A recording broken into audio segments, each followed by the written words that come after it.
Y'all! Word on the street is that Michael Ilasanmi, Angela Deem's husband from 90 Day Fiancé, is reportedly suing TLC for a whopping $50 million. I know, right? That's more zeros than I can count on my fingers and toes combined. Let's break this down, shall we? Michael is allegedly claiming that TLC and the show's producers turned a blind eye to the abusive behavior he suffered at the hands of Angela during filming. Now, if you've been watching 90 Day Fiancé, and let's be real, who hasn't? You know that Michael and Angela's relationship has been rockier than a mountain road? We've all seen Angela's explosive temper on full display. The yelling, the verbal abuse, the controlling behavior.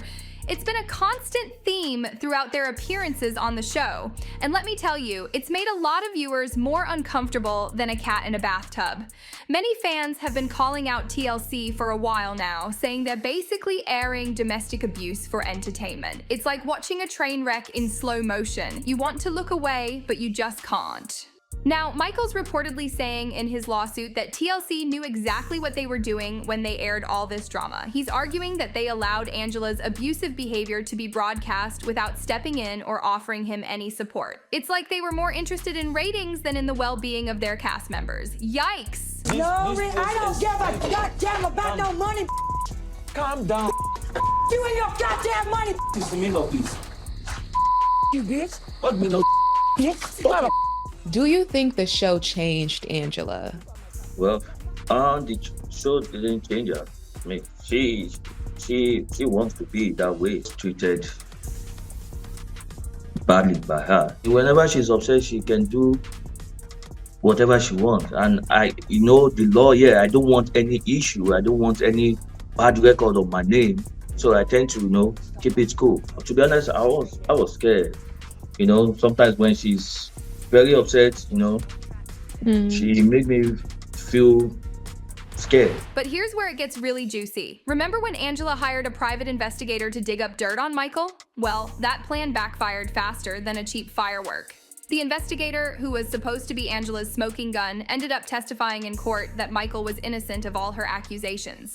Talk about a plot twist. This investigator, who's apparently a real pro in the biz, spent weeks following Michael, talking to people who know him and digging into his past. And guess what? He found absolutely zilch nada, nothing to support Angela's claims of cheating or scamming. It's like Angela was fishing for sharks in a kiddie pool. There was nothing there to catch. When the investigator took the stand, the courtroom was more shocked than when we found out Rose was bisexual. Instead of dropping a bomb on Michael, this guy basically gave him a glowing character reference. He described Michael as an honest, straightforward man who'd been unfairly caught in Angela's crosshairs. It was like watching a soap opera, but with real-life consequences. Now picture this, Angela sitting in that courtroom, her face turning redder than a tomato as she realizes her plan is falling apart. She's fidgeting in her seat, probably wishing she could smoke right then and there. Remember her famous line, "I can tote it, I just need your egg"? Well, she definitely couldn't tote this loss.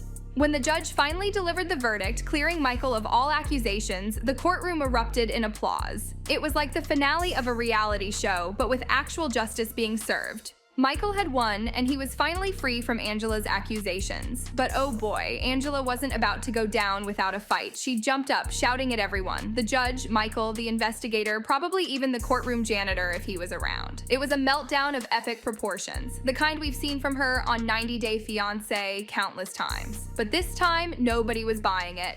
Angela, in true Angela fashion, accused the investigator of lying, claiming Michael's team had bribed him. But her outburst fell on deaf ears. The courtroom had already shifted its focus to congratulating Michael on his win. It was like watching the sun finally break through after a long, stormy night. Throughout all of this, Michael remained as cool as a cucumber. He'd seen Angela's temper tantrums before, but now they no longer had any power over him. He was free, not just legally, but emotionally too. It was like watching a butterfly emerge from its cocoon. Michael was ready to spread his wings and fly away from all the drama. As Angela stormed out of the courtroom, still hurling insults like confetti at a party, Michael felt a wave of peace wash over him. He had fought hard for this moment, and now it was finally here. His life was his own again, and he was ready to start fresh. I want the private detective to prove that I'm wrong.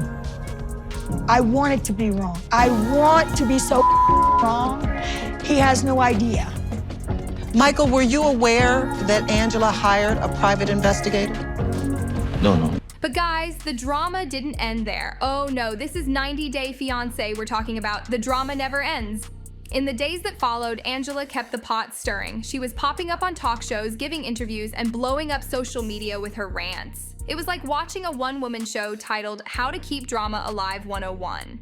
Meanwhile, Michael was living his best life. He was diving into projects he'd put on the back burner, reconnecting with old friends, and even starting to think about new relationships. It was like watching a whole new Michael emerge from the ashes of his relationship with Angela. As time went on, Angela's fury started to fade into the background. Even her most die-hard supporters were starting to question her motives. It was like watching a reality TV villain's downfall in real time. Now, let's talk about the bigger picture here. Michael's lawsuit against TLC raises some serious questions about the responsibility of reality TV networks. I mean, where do we draw the line between entertainment and exploitation? It's like walking a tightrope between ratings and ethics. If Michael's claims are true, it suggests that TLC might have prioritized drama and viewership over the well-being of their cast members. It's a wake-up call for the reality TV industry as a whole. Should networks be held responsible for the mental health and safety of their participants? It's definitely food for thought. The portrayal of domestic violence on television is a serious issue too. Critics argue that showing abusive behavior without proper context or intervention can desensitize viewers and potentially traumatize victims. It's like playing with fire. Entertaining, sure, but potentially very dangerous. This lawsuit could set a precedent for how networks treat their reality TV stars in the future.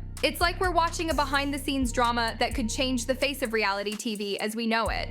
Throughout their time on 90 Day Fiancé, we've seen Michael bend over backward to prove his love to Angela. He was like a puppy trying to please an owner who was never satisfied. He'd wake up early to call her, avoid any situation that could be misconstrued, and constantly reassure her of his love. But it was never enough. Angela's response to Michael's efforts was often suspicion and anger. If he called too often, he was needy. If he didn't call enough, he was cheating. It was a lose-lose situation that would drive anyone crazy. One of Angela's friends even commented that Angela treated Michael like a dog. Ouch. But watching their interactions, it's hard to argue with that assessment. Angela would bark orders at Michael, expecting immediate obedience while rarely listening to what he had to say. It was like watching a one-sided tennis match where Michael never got to serve. Their arguments were particularly painful to watch. Whenever Michael tried to explain his side or share his feelings, Angela would shut him down with a loud, "Shut up, Michael." It was like watching someone try to have a conversation with a brick wall. Frustrating and ultimately pointless. And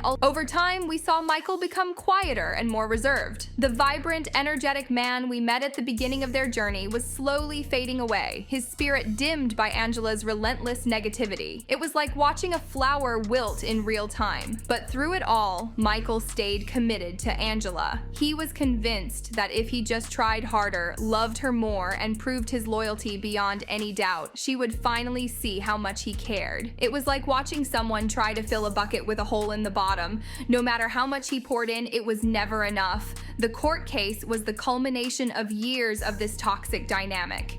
As the accusations piled up, Michael must have felt the weight of all those years spent trying to prove his love to someone who refused to believe it. But for the first time, he wasn't just trying to prove himself to Angela, he was fighting to show the world his truth. When the private investigator declared Michael innocent of all charges, it was like watching the sun break through storm clouds. Finally, Michael's truth was validated. He wasn't the villain Angela had made him out to be. He was a man who'd been wronged and silenced, but was finally given a voice. As Michael walked out of that courtroom with his head held high, it was clear that this was the start of a new chapter for him. He was done bending over backward to prove his love to someone who refused to see it. From now on, Michael would focus on loving himself and finding someone who appreciated him for who he truly was. So what do you guys think? Was TLC wrong for airing what appears to be abusive behavior? Should reality TV networks be held responsible for the well-being of their cast members? And most importantly, are you Team Michael or Team Angela? Drop your thoughts in the comments below. Bye!